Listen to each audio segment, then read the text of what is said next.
नमस्कार, सत श्री अकाल, वणक्कम। आप सभी को ऑल्टरनेट मीडिया में फिर से स्वागत है। हमारे साथ वापस जुड़े हुए मेरे पुराने फ्रेंड अभिषेक बैनर्जी। और अभिषेक बैनर्जी आज बड़ी बम्बार्डिंग इन्फॉर्मेशन लेके आए हैं। टॉपिक क्या है? जॉर्ज सिरोस। कितनी कंट्रीज को जॉर्ज सिरोस ने तबाह करने की कोशिश की, अटैक किया और तबाह करने की कोशिश की। Abhishek, to you ji. Yeah so सबसे पहले तो Gayatri, I mean thank you to all your viewers, फिर से मुझे टॉलरेट कर रहे हैं। बट तो सबसे पहले जब कल ये कमेंट जब जॉर्ज सोरोस के आए और ये चारों तरफ मीडिया में फैल गए, तो मुझे टू बी ऑनेस्ट सबसे पहले तो मुझे खुशी हुई। और खुशी इस बात की हुई कि चलो कम से कम जॉर्ज सोरोस जो कर रहा है, ये जो आदमी है, is a very vicious sinister person. इसकी बात तो हो रही है बिकॉज 99% लोग इस देश में शायद कल तक उन्होंने सुना भी नहीं होगा कि जॉर्ज सोरोस है कौन। राइट। तो सबसे पहले हमें समझना है कि जॉर्ज सोरोस है कौन। अभी जैसे हिंडनबर्ग का नाम आया, Hindenburg was a short seller, उसी तरह का शॉर्ट सेलिंग का हेज फंड बिलियनियर है George Soros. He is a Hungarian American person. और तो सवाल ये है कि तो और उसकी जो नेट वेल्थ है वो करीब 8 बिलियन के पास जाती है। बट वो आप सिर्फ 8 बिलियन मत देखिए, ऑलरेडी मतलब हम लोग जितने भी लोग देख रहे हैं, हम 8 बिलियन क्या, आप तो 8 मिलियन भी नहीं सोच सकते। बट उसके लिए जहां तक बिलियनियर्स की बात होती है, वहां तक 8 बिलियन बहुत ज्यादा नहीं है। द रीजन इज कि उसने 8 बिलियन तो उसका अभी नेटवर्थ है, लेकिन कहा जाता है कि उसने 30 बिलियन डोनेट कर दिए हैं। तो डोनेशन को आप मतलब किसी लंगर लगाने में नहीं डाले हैं उसने। ये जो 32 बिलियन उसने डोनेट किए हैं सो कॉल्ड, ये पूरी दुनिया को कठपुतलियों की तरह नचाने में उसने डाले हुए हैं। तो सवाल ये है सबसे पहले तो, इतना पैसा आया कैसे उसके पास? क्या उसने कोई फैक्ट्री डाला है, कोई कंपनी खोली है, किसी को जॉब दी है, कोई रोड बना है, कोई हाईवे बना है? नहीं, कुछ नहीं बनाया। जॉर्ज सोरोस को का इस दुनिया में कोई कंट्रीब्यूशन नहीं है टू इंडस्ट्रियलाइजिंग एनीथिंग। और ये हेज फंड और शॉर्ट सेलिंग का धंधा करते हैं। मतलब अमीरों का पैसा इधर से उधर और उधर से इधर करने में का बिजनेस है इनका। और मतलब इधर इसको भी ठगना, उसको भी ठगना, इधर का पैसा उधर, और कहाँ से टैक्स कैसे अवॉइड करते हैं, इस तरह से ये काम करता है ये आदमी। बहुत ही मतलब घटिया तरीके से इसने पैसा बनाया है। तो सबसे पहला जो सबसे फेमस है वो 1992 में उसने एक शॉर्ट सेलिंग का अटैक किया ब्रिटिश इकोनॉमी पे। सो अभी अगर आप देख सकते हो, और उसको कहा जाता है 16 सितंबर 1992, जिसको अंग्रेज ब्लैक फ्राइडे, ब्लैक वेंसडे कहते हैं, क्योंकि वो इतना भयानक अटैक था और ब्रिटिश पाउंड की वैल्यू इतनी भयानक तरीके से गिरी। तो आप सोच सकते हो कि कितनी गिरी। अब आप देखते हो कि चारों तरफ आता है कि आरबीआई इंटरेस्ट रेट बढ़ाने वाला है, तो महीनों तक सोच समझ करके आरबीआई बोलता है कि चलो हम लोग 0.25% इंटरेस्ट रेट बढ़ा देते हैं। तो आप देखते होंगे कि जैसे ही इंटरेस्ट रेट बढ़ता है, वो आपकी ईएमआई कॉस्टली हो जाती है, लेकिन इन्फ्लेशन को रोकने के लिए किया जाता है, इसीलिए तो इंटरेस्ट रेट बढ़ाया जाता है ना, ताकि इन्फ्लेशन रेट कंट्रोल में रहे, ज्यादा पैसा बैंकों में रहे ज्यादा। सो इतना सोच समझ के सिर्फ 0.25 का इंटरेस्ट रेट करती है आरबीआई। लेकिन जब उसने सोरोस ने जब इतनी भयानक तरीके से ब्रिटिश पाउंड पे हमला किया, तो बैंक ऑफ इंग्लैंड इतनी बुरी तरह डर गया कि 9 बजे उसका शॉर्ट सेलिंग का अटैक शुरू हुआ। 10:30 बजे बैंक ऑफ इंग्लैंड ने इमरजेंसी मीटिंग बुलाई, और सिर्फ 1.5 घंटे में उन्होंने बोला कि हम इंटरेस्ट रेट 5% बढ़ाने वाले। आप सोच सकते हैं कि सुबह और शाम के बीच में बैंक आपको 5% एक्स्ट्रा इंटरेस्ट देने को राजी हो गया। क्यों? क्योंकि चारों तरफ से मतलब इट्स लाइक उनको लगा कि हमारा जो पाउंड है उसकी कोई वैल्यू ही नहीं बचेगी। अगर हमने कुछ किया नहीं तो शाम तक हमारा जो पाउंड है वो जिम्बाब्वे डॉलर की तरह हो जाएगी उसकी हालत। सो अभी के अभी उसको 5% उसका इंटरेस्ट रेट बढ़ाओ ताकि उसकी कोई वैल्यू तो बचे। तो आप समझ ये सकते हैं कि कितना। दोबारा विच कंट्री अगेन? मैं जानबूझकर रिपीट कर रही हूँ, किस कंट्री के हाँ, दिस इज कॉन्टेक्स्ट में? ब्रिटेन। This is Britain. ये कोई छोटी मोटी, this is not some small country somewhere जिसकी कोई औकात नहीं है। This is great Britain. This is the British pound. So British pound इतना बड़ा करेंसी है, इतना पावरफुल स्टेबल करेंसी। और आज तो 1992 में तो और भी 1992 में Britain was almost an economic super power. तो उस समय 1992 में इतनी पावरफुल ब्रिटिश इकोनॉमी को उसने एकदम मतलब उसको brought them to the knees. कि आप समझ सकते हैं कि 1 घंटे में कोई 5% ज्यादा इंटरेस्ट देने को राजी हो जाए, मतलब उसकी हालत बहुत ही खराब है। तो इतना बड़ा अटैक किया उसने ब्रिटिश पाउंड पे, और एक दिन में उसने $1 बिलियन कमाए इस बेट से। Wow. And next country similarly? हाँ, सो सबसे पहले तो उसने इस तरह से उसने पैसा कमाया है। तो उसके बाद कहा जाता है कि 97 में जो साउथ ईस्ट एशियन करेंसीज के साथ जो क्राइसिस हुआ, उसके पीछे भी जॉर्ज सोरोस का हाथ था। हालांकि लोग कहते हैं कि उसमें एक्चुअली उसने पैसा बनाया नहीं, उसने पैसा खोया। बट बॉटम लाइन इज कि वहां भी उसने कैओस उसी ने क्रिएट किया। फिर आता है ईयर 2000। 2000 ईयर में जो चीज उसने ब्रिटेन के साथ करने की कोशिश की, वैसी ही चीज उसने फ्रांस के एक बैंक के साथ करने की कोशिश की, जो कि है सोसिएटे जनरल। तो सोसिएटे जनरल, अब वो फ्रांस का ऑफिशियल बैंक तो नहीं है, पर वो इतना बड़ा बैंक है कि अगर आप सोसिएटे जनरल को हिला देंगे तो आप फ्रांस की इकोनॉमी को हिला सकते हैं। जैसे कि हमारे देश में अगर कोई एचडीएफसी बैंक को तबाह कर दे तो देश की इकोनॉमी सड़क पे आ जाएगी, राइट। तो उसी तरह से उसने सोसिएटे जनरल पर के साथ करने की कोशिश की। बट इस बार क्या हुआ, इस बार वो पकड़ा गया and he was convicted. So, and he has a criminal conviction. He was caught. So, इतना बड़ा, the great moral authority of the universe, वो खुद ही, मैंने बोला ना कि उसने बहुत ही घटिया तरीके से पैसे कमाए। So, these are ये hedge funds, short sellers, ये कुछ contribute नहीं करती। इनका समाज के प्रति कोई actual contribution तो है नहीं, ये कोई फैक्ट्री तो नहीं डालते, कोई कारखाना नहीं लगाते, किसी को actual जॉब तो नहीं देते। सो ये बस इधर का पैसा उधर करने में फिनेंशियलाइजेशन से पैसे कमाते हैं। तो कभी पकड़े जाते हैं, कभी नहीं पकड़े जाते। इनका होल काम is almost a criminal enterprise.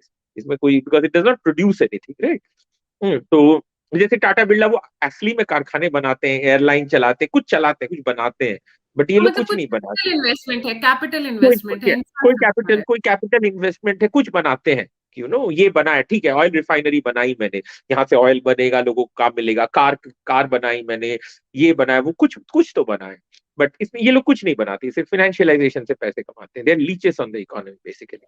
तो ये जो उसने billions and billions of dollars उसने कमाए हैं, तो ये बिलियंस, वो he is more famous, just as famous as he is for earning money, is also very famous for spending money. ये पैसा वो कहाँ लगाता है? ये पैसा वो लगाता है पूरी दुनिया में वेरियस ऑर्गेनाइजेशंस में इन्फ्लुएंस खरीदने के लिए।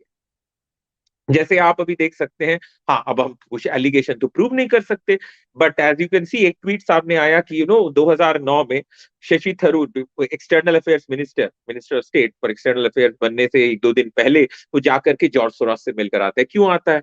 और वहां वो बोलता भी है कि वो बस इन्वेस्टर नहीं है, वो एक कंसर्न्ड वर्ल्ड सिटीजन है, राइट। ये तो ऑर्वेलियन भाषा है। I mean, concerned world citizen, इसका क्या मतलब होता है? जैसे अभी जॉर्ज सोरोस ने कहा कि मैं 2024 में डेमोक्रेटिक अवेकनिंग का वेट कर रहा हूँ, डेमोक्रेटिक रिवाइवल की बात कर रहा हूँ इंडिया में। अब वो थोड़ी ना बोलेगा कि 2024 में मैं भारत की सरकार को कठपुतलियों में नचाने की तरह नचाने वाला हूँ, ये तो नहीं बोलेगा। अब वो लैंग्वेज में यही बोलेगा कि मैं डेमोक्रेटिक रिवाइवल कराने वाला हूँ। आपको जो समझना है आप समझ लीजिए। सो तो इसी तरह पूरी दुनिया में, एंड द थिंग इज छोटे देश सिर्फ नहीं, इज अ वेरी डेयरिंग गाय। वो बड़े No, बड़े he's देशों also को doing भी, something in Belarus also. Belarus, Hungary, अरे Ukraine. अरे, बेलारूस, हंगेरी, हाँ एग्जैक्टली, ईस्टर्न यूरोप के देशों में तो उसका है ही। But what I want to make clear to your audience कि वो सिर्फ छोटे मोटे देशों को नहीं नचाता, बड़े बड़े देशों को नचाता है। आपने ब्रिटेन का एग्जाम्पल दिया, फ्रांस का एग्जाम्पल दिया, और सिर्फ ब्रिटेन फ्रांस को तो भूल जाइए, अमेरिका तक को। पूरे यूएस में छोटे छोटे, जहां पर भी जो मेयरल रेस है, क्योंकि यूएस में जो लॉ एंड ऑर्डर है वो बहुत लोकलाइज्ड है, वो सिटी मेयर के कंट्रोल में रहती है। तो वहां पर एक एक कोने में जो डिस्ट्रिक्ट अटॉर्नीज हैं, वहां के डिस्ट्रिक्ट अटॉर्नी के चुनावों में सोरोस का पैसा लगता है, ताकि जो अमेरिका के जो बड़े शहर हैं, उनके जो मेयर्स वगैरह हैं, वो सब सोरोस के कंट्रोल में रहते हैं। सो यहाँ तक कि यूएस के भी जो बड़े बड़े शहर हैं, आपको यूएस के प्रेसिडेंट को कंट्रोल करने की जरूरत नहीं है। अगर आप न्यूयॉर्क को, लॉस एंजलिस को, सैन फ्रांसिस्को को ऑस्टिन को, पोर्टलैंड को, सियाटल को, इन सबको कंट्रोल कर सकते हैं, शिकागो को, तो आप यूएस को कंट्रोल कर सकते हैं। So he's a very smart investor. He's very good at There what he does. there are three more countries I like to add to your list, Abhishek. Kazakhstan, Turkmenistan, Turkey, Belarus आप बता चुके हैं, France बता चुके हैं, Britain बता चुके हैं। ब्लैक लाइव्स मैटर वाज, कहा जाता है ट्रंप को गिराने के पीछे, और जो ब्लैक लाइव्स मैटर को पूरा प्रोपेगेट किया था, प्रमोट किया गया था, that was through George Soros only. Trump को तो गिराने के पीछे ये, बहुत बुरी मतलब हुई थी। ओपन सोसाइटी फाउंडेशन को अगर आप देखोगे, तो उसके जो फुटप्रिंट्स हैं, it's all over the place. मतलब जैसे फ्यू डेज बैक मैं देख रहा था, यहाँ तक कि फिनलैंड में आप देखिए उसके तार कैसे कैसे जुड़े होते हैं। मैं न्यूयॉर्क टाइम्स में कुछ दिन पहले एक आर्टिकल आया कि फिनलैंड में स्कूलों में सिखाया जा रहा है बच्चों को कि इंटरनेट पर मिस इन्फॉर्मेशन कैसे पकड़ते हैं। तो और दिखाया जा रहा है कि कितना अच्छा स्कूल सिस्टम है फिनलैंड का, कि देखो पढ़ा रहे हैं। ऑफ कोर्स मिस इन्फॉर्मेशन का मतलब क्या, जो सिखा रहा है वो, जिसको जो बात उसको ना पसंद हो, वही मिस इन्फॉर्मेशन होती है, राइट। तो न्यूयॉर्क टाइम्स ने बड़ा अच्छा कवरेज दिया, और उसमें एक बहुत इंटरेस्टिंग सी चीज मैंने पढ़ी। उसमें लिखा हुआ है कि फिनलैंड जो है वो global resilience to misinformation index में फर्स्ट आया। हम लाइक, यार ये global resilience to misinformation index क्या होता है भाई? तो मैंने थोड़ा इसको गूगल ट्विस्ट भी किया। हो गया। आसान वर्ड यूज कर सकते थे। हाँ, तो मैंने गूगल किया कि ये ग्लोबल ये है क्या, बनाता कौन है। तो मैंने देखा ये global resilience to misinformation index बनाता है ओपन सोसाइटी फाउंडेशन। मतलब आप सोच लीजिए, see this is how they control people. वो कभी आकर के सामने से किसी को खरीदते नहीं है। अगर उसको किसी को कंट्रोल करना पड़ेगा, सबसे पहले वो एक बताएगा कि मैं मुझे तो डेमोक्रेसी बढ़ानी है, तो वो एक इंडेक्स बनाएगा कि रेजिलियंस टू मिस इन्फॉर्मेशन का एक ग्लोबल इंडेक्स बनाएगा। और फिर किसी स्कूल में जाकर बोलेगा कि क्या आपके बच्चों को मिस इन्फॉर्मेशन से बचना है, क्या आप मिस इन्फॉर्मेशन इंडेक्स से बचने में फर्स्ट आना चाहते हैं, तो आपको रहेगा हाँ मुझे तो ये चाहिए, I want to make my kids resilient to misinformation. तो बोलेगा तो ये लीजिए पैकेट, और अब से जॉर्ज सोरोस जो चाहता है वही आप सीखिए। सो इसी तरह से, तो this person is a very Insidious person, very dangerous person. अभी आप देख सकते हैं हमारे देश के पूर्व प्रधानमंत्री के घर वाले भी वहां पर जॉब कर रहे हैं। सो किस तरह से उनके तार जुड़े होते हैं। उनका वाइस प्रेसिडेंट यहाँ बैंगलोर में बैठा हुआ है, वो भारत जोड़ने में लगे हुए हैं। So yes, Salil Shetty. तो आप खुद ही, तो what I want people to think is कि एक चीज आप रियलाइज कीजिए कि इंडिया को कंट्रोल करना, जिस तरह से पूरी दुनिया भर में इंडिया को कंट्रोल करने की जो कोशिश होती है वो ग्लोबल होती है। और एक चीज आप ध्यान से सोचिए, मोस्ट इंपॉर्टेंट थिंग इज, इस देश में 1% भी लोग ऐसे हैं क्या जिन्होंने जॉर्ज सोरोस का नाम सुना है। जॉर्ज सोरोस को तो आप छोड़ ही दीजिए, 1% तो क्या, पूरे देश में 0.1% भी लोग नहीं होंगे जिनको पता होगा कि सलील शेट्टी कौन है। मुझे भी नहीं पता था, मैंने कल ही सलील शेट्टी का नाम पहली बार सुना है। बट आप सोचिए सलील शेट्टी कितना पावरफुल है, वो हमारी देश की राजनीति को इन्फ्लुएंस कर सकता है, और उसका मैं नाम भी नहीं जानता। So this is the whole point about destroying democracy. वो डेमोक्रेसी जॉर्ज सोरोस चाहता क्या है, जॉर्ज सोरोस पूरी दुनिया में जनता के राज को खत्म करके अपना राज लाना चाहता है। आप खुद ही सोचिए, सलील शेट्टी जैसा आदमी, वो वाइस प्रेसिडेंट उसका, वो इतना पावरफुल है हमारे देश की पॉलिटिक्स में। और इस देश में कितने लोग हैं जिन्होंने सलील शेट्टी का नाम भी सुना था कल तक, मैंने तो नाम नहीं सुना था, आई डोंट नो कितने लोगों ने सुना था। सो एसेंशियली सोरोस, सोरोस और उसकी जैसे जैसे hedge fund billionaires, short sellers, ये इनके लिए सबसे बड़ी डेमोक्रेटिक रिवाइवल की बात तो आप छोड़ दीजिए, इनके लिए डेमोक्रेसी, ऑर्डिनरी लोग जो हैं, ये इनके लिए सबसे बड़े दुश्मन है। These are the true. इनको इनको इस बात से बहुत गुस्सा है कि जो आम जनता है उसके पास वोट का अधिकार क्यों है, वो ये अधिकार हमसे छीनना चाहते हैं। और इसमें वो अनइलेक्टेड एलिट्स जो कि सामने नहीं आते, कितने लोग, मतलब ये सब ट्वीट्स, कौन किससे जुड़ा हुआ है, किसकी बेटी कहाँ जॉब करी, कितने लोगों को पता है, किसी को नहीं पता है। तो ये धीरे धीरे चुपके चुपके कोने कोने में अपना इन्फ्लुएंस खरीदते रहते हैं। और इनकी कोशिश रहती है कि डेमोक्रेसी को खत्म करो और अपने पपेट सरकारी पूरी दुनिया में डालो। जैसे ट्रू। जैसे अमेरिका का प्रेसिडेंट, राष्ट्रपति सबको पता है, लेकिन आप खुद ही सोचिए एक छोटे से डिस्ट्रिक्ट अटॉर्नी के अपॉइंटमेंट में किसको पता होता है शहर में कौन अपॉइंट हो रहा है district attorney. But district attorney के पास बहुत सारा पावर है, अगर आप कानून तोड़ोगे तो आपके खिलाफ कौन से चार्जेस होंगे वो यूएस में डिस्ट्रिक्ट अटॉर्नी लेकर आता है। तो इसका मतलब अगर न्यूयॉर्क में कोई कोई क्राइम करता है तो क्या उस पर चार्ज लगेगा कि नहीं लगेगा, ये चीज जॉर्ज सोरोस तय कर रहा है। तो अगर आप न्यूयॉर्क शहर को चला रहे हैं, अगर आप न्यूयॉर्क शहर आपकी जेब में है, तो सोचिए पूरी दुनिया के फाइनेंशियल सिस्टम पर आपका कितना बड़ा पावर है। तो इन लोगों का यही काम है, ये खोजते हैं कि कहां पे लोग नहीं ध्यान दे रहे हैं, और डेमोक्रेसी को हटा करके अपने पपेट्स को बिठाते हैं। एंड बहुत स्ट्रेटेजिकली ये काम करते हैं वो लोग। पैसा कहां से आता है वो तो हम लोग बात कर ही चुके हैं, पैसा आता है इधर का पैसा उधर करके। आज तक कोई मुझे दिखा दे कि जॉर्ज सोरोस ने ये कारखाना बनाया, कोई कारखाना तो नहीं बनाया उसने, मैं सिर्फ कुछ एक पैसा इधर कंट्रीज उधर किया। दोबारा, क्योंकि मेरा टॉपिक आज कंट्रीज की तरफ है अभिषेक, मैं कंट्रीज के नाम गिना देती हूँ जो ऑफिशियली आई हुई है। रशिया ने इनको बैन किया हुआ है, चाइना ने इनको ग्लोबल टेररिस्ट बोला हुआ है, कजाकिस्तान हम मेंशन कर चुके हैं, तुर्कमेनिस्तान मेंशन कर चुके हैं, टर्की मेंशन कर चुके हैं, ब्रिटेन मेंशन कर चुके हैं, फ्रांस मेंशन कर चुके हैं, फिनलैंड मेंशन कर चुके हैं, यूक्रेन, यूएसए, इटली। इटली ने तो आकर इनको क्रिटिसाइज किया publicly, and he is called an extension of CIA and CCP in terms of geopolitics. अभिषेक, मेरे को आपको क्लोजिंग कमेंट्स चाहिए कि why Indians should focus on Jio politics. Columbus से लेकर ईस्ट इंडिया कंपनी से लेकर सब लोग भारत क्यों आना चाहते हैं? जी, कंक्लूडिंग देखिए, comments. Bharat has always been an integral part of ruling the world. जैसे आप सोचिए पूरी दुनिया में एक ही ओशन है जो किसी देश के नाम से है, पैसिफिक है, अटलांटिक है, उसमें किसी देश का नाम नहीं है, लेकिन इंडियन ओशन है, द ओनली महासागर which is named after a country. So वही कोलंबस के जमाने से लेकर के सब सब इंडिया की ही खोज में आए थे। नाउ द थिंग इज कि इंडियंस को ये चीज, आई वुड से कि लास्ट फ्यू डेज में हमारा जो एज ऑफ इनोसेंस है वो खत्म हो गया है। Because we have finally realise कि हमारी जो डोमेस्टिक पॉलिटिक्स है वो सिर्फ अब हमारी डोमेस्टिक पॉलिटिक्स नहीं रह गई है। उसमें सबका हाथ है, सब उसमें घुसना चाहते हैं, उसको गवर्न करना चाहते हैं। और क्यों गवर्न करना चाहते हैं? क्योंकि इंडिया वर्ल्ड की 5th लार्जेस्ट इकोनॉमी है, उसको कंट्रोल करने में बहुत फायदा है। और the one thing I want to mention is, अभी आप इसका इन्फ्लुएंस हमारे नेशनल इलेक्शंस में देख रहे हैं। 10 साल में आप देखोगे हमारे स्टेट इलेक्शंस में भी इसका असर पड़ना शुरू होगा। और एक समय ऐसा भी आएगा शायद आज से 30 साल बाद, जब सिटी लेवल के चुनाव में, जैसे मैंने आपको बताया ना कि न्यूयॉर्क के सिटी लेवल चुनाव में जॉर्ज सोरोस का कैंडिडेट खड़ा होता है। क्यों? क्योंकि अगर आप न्यूयॉर्क को कंट्रोल कर सकते हैं तो आप पूरी दुनिया के फाइनेंशियल सिस्टम को कंट्रोल कर सकते हैं।